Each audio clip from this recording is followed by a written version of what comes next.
İsrail-İran münaqişəsi sözünün ən pik həddinə çatmaqdadır.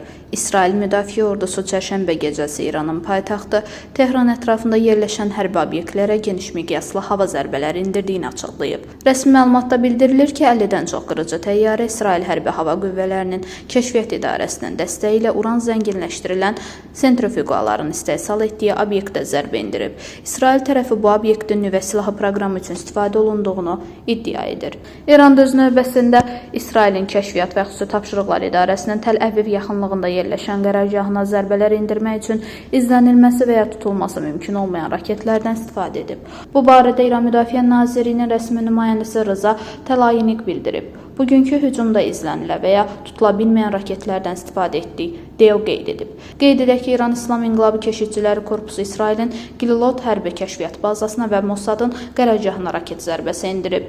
İsrail ordusu İranda raket buraxılış məntəqələrinə silsilə zərbələr endirib. Bu barədə ordunun mətbuat xidməti özünün Telegram kanalında məlumat yayıb. Ordu İranın mərkəzində 12 raket buraxılış məntəqəsinə və silah anbarlarına bir sıra zərbələr endirib. Məlumatda bildirilib. Xatırladaq ki, iyunun 13-nə keçən gecə İsrail ordusu Yüksələn Aslan adlı geniş miqyaslı əməliyyata başlayıb. Bu əməliyyat çərçivəsində hərbi hava qüvvələri, hərbi obyektlərə və İranın nüvə proqramının obyektlərinə zərbələr endirib. İsrail Hərbi Hava Qüvvələri İranın müxtəlif bölgələrində, o cümlədən Tehranda bir neçə dəfə hücumlar həyata keçirib və burada İran Silahlı Qüvvələrinin baş qərargah rəisi və İslam İnqilabı Keşikçiləri Korpusunun komandiri də daxil olmaqla bir neçə yüksək rütbəli İranlı hərbiçi, həmçinin bir sıra nüvə alimləri həlak olub.